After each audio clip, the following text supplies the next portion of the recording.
Emily! I'm craving something sweet. Go to the convenience store and buy me some ice cream right now. Huh? Excuse me? And deliver it within 5 minutes. And make sure it's the premium brand with the red packaging. You know, the expensive one that costs like $6. Sophie, I'm working right now, and couldn't you just go buy it yourself? You're in high school, so you can surely go to the nearby convenience store on your own. I'm busy with college prep. Unlike a bottom-tier temp worker like you, I'm using my brain fully and need some sugar. So go get it for me right now. What? And even though you're working, it's just a minimum wage convenience store job, right? You can slack off a little. Should be no problem.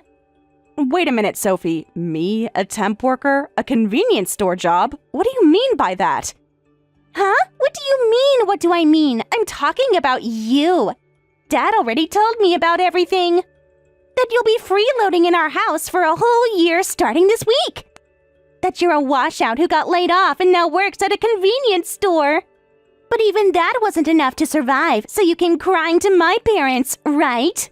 What? Dad said you were pretty pathetic when you showed up at our door, begging them to take you in because you couldn't even pay rent anymore. Honestly, I don't appreciate having this decided without my input.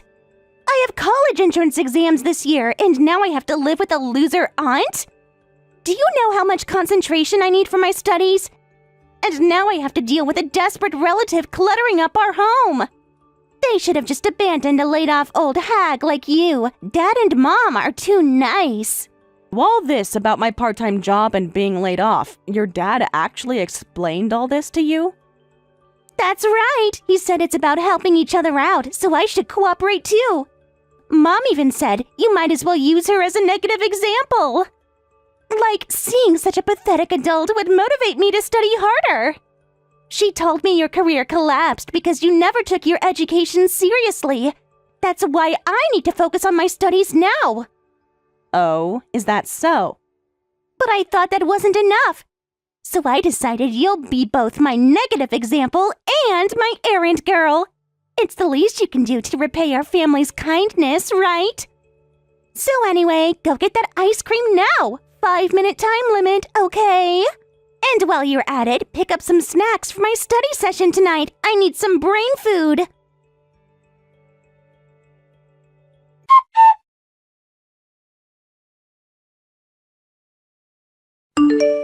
Rachel, we need to talk.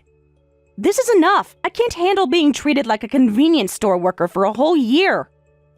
And being your daughter's negative example and errand girl? That wasn't part of our agreement for me living here, was it? Huh? What's wrong, sis? Convenience store job? What are you talking about? Hey, Emily, don't play dumb.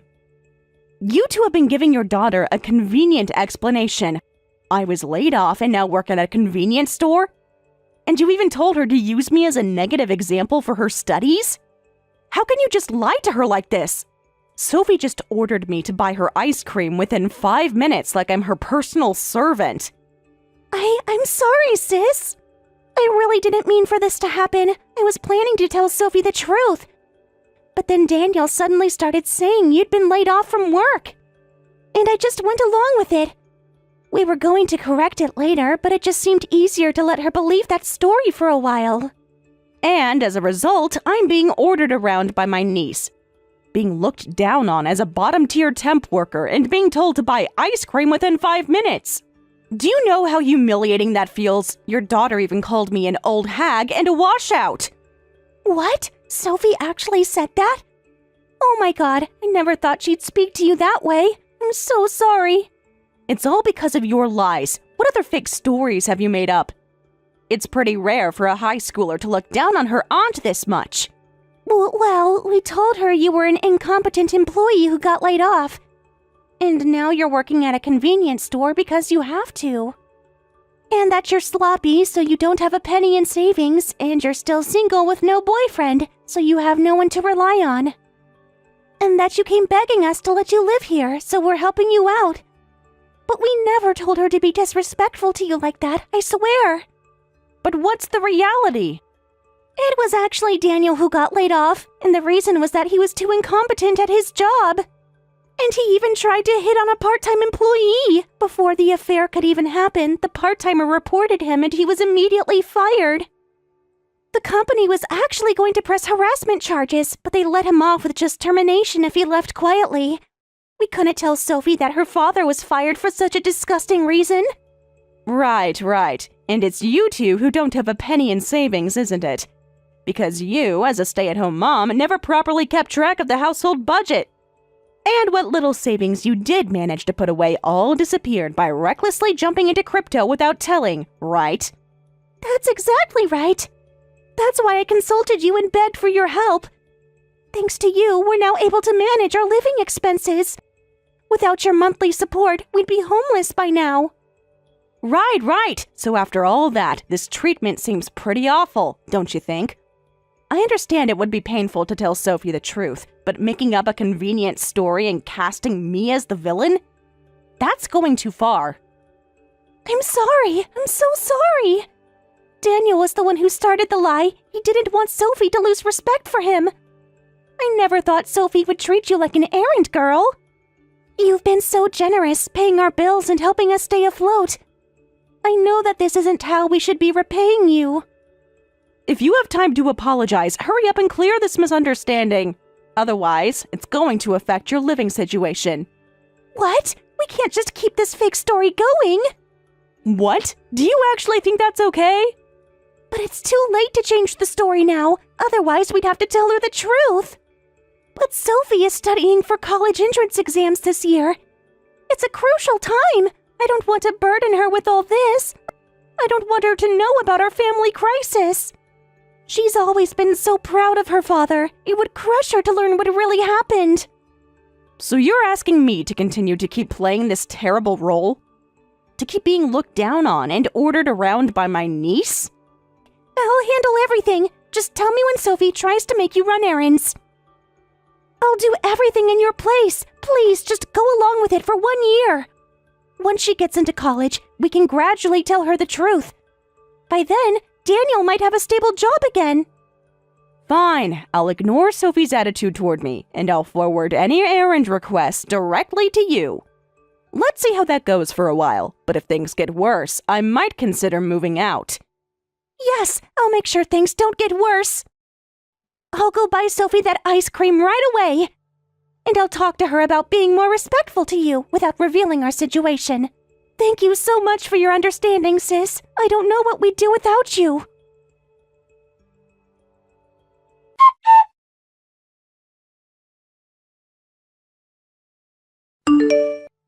Enough is enough, you bottom-feeder hag. You're my personal errand girl, so stop using my mom. Why aren't you buying what I ask for? A servant shouldn't make my mom into your servant.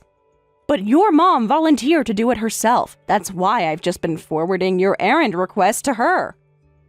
What? Mom would never say that. Nobody in this world would voluntarily want to be someone's errand girl. Mom's been running herself ragged the past 2 months handling all these tasks. I wonder about that. What a shameless old woman! You're probably just using your position as the older sister to push everything onto her. First, you leech off our family, and now you're making my already stressed out mom do your tasks? How can you be so entitled, you parasite? Parasite? I'm impressed you even know such a nasty word. Oh, did that hit a nerve? Actually, Mom's the one who calls you that. What did you say? I told Mom she doesn't need to be your errand girl. She should make you buy me ice cream and snacks. And Mom said I'd like to, but the parasite might explode if provoked, and who knows what she'd do. She said you have such a bad temper that she's afraid to confront you directly. What? That's what they call people who leech off others to survive, right? And once a parasite attaches, they're quite troublesome. They're selfish, full of pride, and unpredictable when angry. Mom says you've always been like this, even when you were kids. Taking her things and throwing tantrums when confronted. That girl, making up nonsense again. It's so sad that Mom has to deal with such a sister. I can't stand watching Mom suffer anymore. I've been watching how you treat her, and it's disgusting. You barely help around the house, you eat our food, use our utilities, and give nothing back. So, old lady, isn't it about time you moved out of this house? Excuse me? I know it was supposed to be a year-long arrangement, but I can't take it anymore. I can't live with a bottom-feeding parasite anymore. Just seeing you irritates me, and I can't stand how you're manipulating my parents. They're too kind to kick you out themselves, so I'm doing it for them. It's affecting my studies having to share a home with someone like you. First, I'm called a parasite, and now I'm being told to leave. I can't believe this. Dad and Mom might be nice, but I'm different. Your layoff circumstances aren't our problem, and honestly, getting laid off is your fault anyway. Good employees don't get laid off anyway. This is what happens when you don't study hard in school like I do, old lady. You brought this on yourself. Some people succeed in life and others fail. It's that simple. I wonder about that. There can be many different circumstances and reasons behind layoffs. For example, economic downturns or global situations. Sometimes even excellent employees face unexpected challenges. Huh? That doesn't matter. If there's an economic downturn, companies would be fighting over talented employees. You were just dead weight, so you got tossed aside. Only people with no real skills get laid off. That's what Dad always says. Which explains why you're now a convenience store worker at your age. Pretty pathetic. That's a harsh thing to say, but that harshness will come back to bite you later. What's that supposed to mean? Are you trying to threaten me? I'm studying properly, and in the future, I'll be a talented employee that companies compete for. So that won't happen to me. I'm already at the top of my class. I'll get into a top university, unlike you. I'm definitely different from a bottom-tier temp like you. Life is a competition, and some people just lose. You're one of the losers. Oh, is that so? Just get out, bottom-feeder hag. It's pathetic that someone your age can't live without relying on her younger sister's family. Get out, parasite. Well, give my regards to your parents. Hurry up and move out. Dad and Mom are probably sick of you by now. Mom's too nice to say it to your face, but I know she wants you gone. Then I won't be providing the monthly $5,000 for living expenses, your tuition, cram school fees, and other expenses anymore. Huh? From now on, you'll have to manage with just your beloved Dad and Mom. Your stay-at-home mom who can't even keep a proper budget or invest properly, and your unemployed dad who still hasn't found a new job. You'll have to support such parents. What? Invest? Unemployed? Huh? What are you talking about? Well, I'll hurry and pack my things. This house only has people who call their benefactors parasites, so I'd better get away from such an ungrateful household quickly. I'll be out by tonight. Good luck with your future. Wait, Emily! What was that about just now? $5,000 a month? What are you suddenly talking about? You're the one who's been living off us. Even if I told you, you probably wouldn't believe me. So if you're curious, ask your mom. Ask her about how all the previous stories were lies and what the real situation of this house is. Huh? What do you mean lies? What real situation? Well, take care, Sophie. It'll be tough, but good luck with your exam studies. Otherwise, you won't become a talented employee and will struggle in the future. Wait, what do you mean? I don't understand. Ask your parents. They'll explain everything.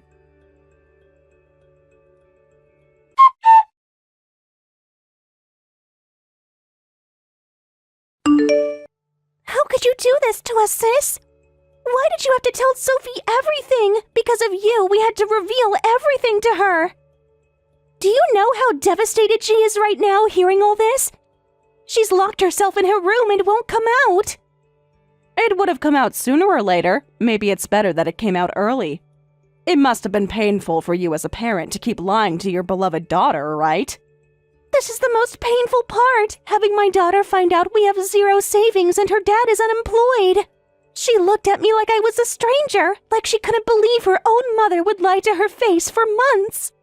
She kept asking why we lied, why we made you the villain. I just didn't know what to say to her. Don't worry, you can rebuild if you work together as a family. This could be an opportunity for all of you to start being honest with each other. I've already signed a contract for a new place, so goodbye. I'll send movers to pick up my belongings later. What? You're kidding, right? Are you seriously planning to move out at this timing? You can't do this to us, not now when everything's falling apart. Of course I'm moving out. I can't live in that house anymore. Your daughter made it very clear that I'm not welcome there. No, wait. How are we supposed to survive if you leave? You said you wouldn't give us living expenses anymore, right? Yes, not a penny more. And let me tell you, I won't be sending you allowances either. You're joking. No allowances either? How will we pay our bills? The mortgage is already 2 months behind. I don't have money to send to an insolent niece and self-centered sister and brother-in-law. I tried to be understanding, even when I was being treated horribly. There's a limit to my patience.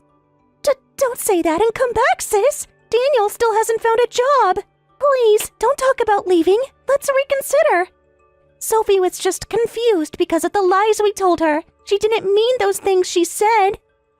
She's just a child who doesn't understand adult problems. You've always been hopeless with housework, so living alone will be tough. If you stay here, I'll do all the housework as a housewife. Yes, that was a big help. I was busy preparing to launch my business after quitting my corporate job. But thanks to you, it's already on track. If all goes well, I should be able to hire a few people to reduce my workload. And for the housework I'm not good at, I've already contracted a housekeeper. So your services are no longer required. Huh? I'm completely fine on my own. No way. Well then, I'll be going now. I'll be busy for a while, so don't contact me. Handle your family situation within your family. That's impossible now. I've even dipped into my daughter's education funds. Without your help, we can't survive anymore. Wait, what do you mean you used her education funds? We were saving Sophie's college funds in a separate account. We also had education insurance and other savings. But Daniel secretly canceled them and used the money for gambling. What? He was stressed and gave in. Of course I scolded him right away, but... well, I thought just once wouldn't hurt, so I started too, and then both of us got hooked. What? So all of her education funds were blown on your gambling habit? That's right. We couldn't stop because of the stress. So please, sis, we'll manage our living expenses somehow. But please help with Sophie's education at least. She's a bright girl who deserves a chance at college. Don't punish her for our mistakes. Absolutely not. I can already see a future where it just ends up in the hands of gambling-addicted parents. We won't do that anymore. We'll never gamble again. Let me ask you something. Where are you right now? Huh? After confessing everything to your daughter, facing that embarrassment, where are you now? At the gambling parlor. Being at home with Sophie's judgmental stares was too much to bear. I just needed a distraction for an hour or two. The stress was unbearable. What a textbook gambling addict. I definitely can't give money to a sister and brother-in-law like you. I feel bad for Sophie, but she'll have to give up on college. No! You have no right to be shocked, you terrible parent. Being just a stay-at-home mom and start working a bit yourself. Take responsibility for once in your life instead of relying on others to bail you out. Please don't abandon us. Sophie will hate me forever if she can't go to college. That's between you and her. I'm done enabling this dysfunctional family.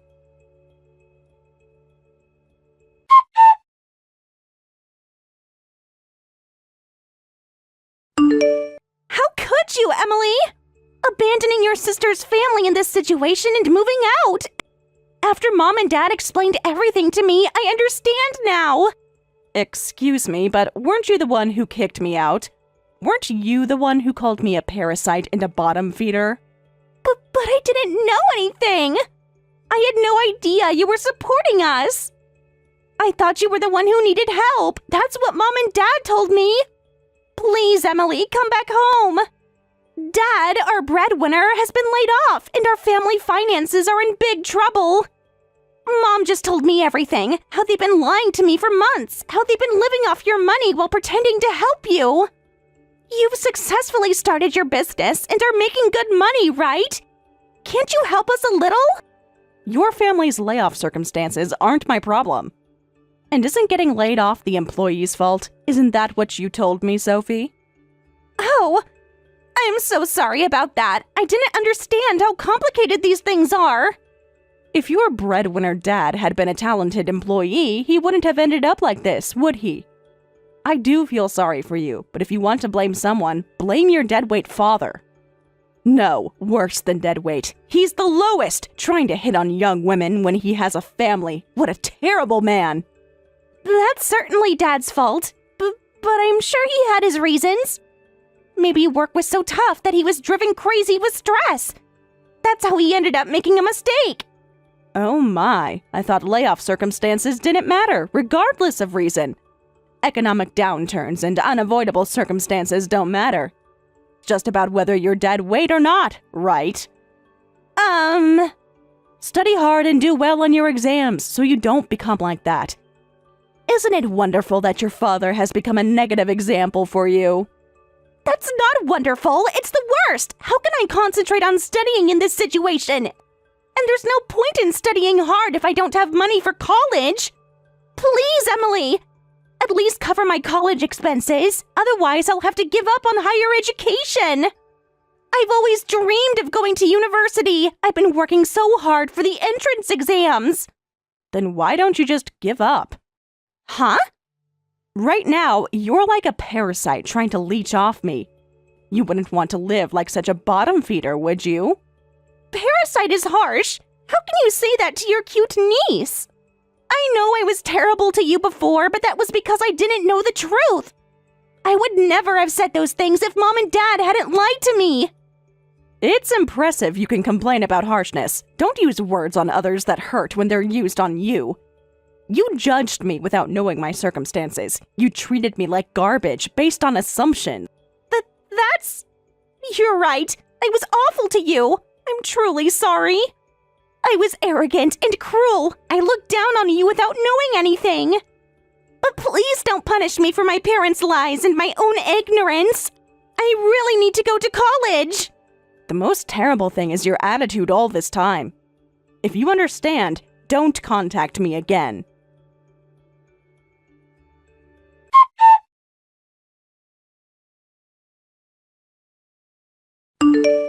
I heard that my sister and her husband frantically started looking for work. Daniel got a job at a nearby factory, and Rachel started working at the local supermarket. However, since they prioritized finding work quickly over salary or benefits, their pay is quite low, just enough to get by. Not only did they blow their savings on gambling, but they also racked up several $1,000s in debt, so now the three of them are living on a ramen noodle budget to pay it back. As for Sophie, she had to give up on college and now works at a convenience store after school to help with the family finances. But she's surprisingly slow and constantly gets scolded by both the manager and customers. Becoming a talented employee seems to be much harder than she imagined. Now she reportedly cries heavily every day, saying, "I don't want to work anymore," and is gradually becoming a shut-in.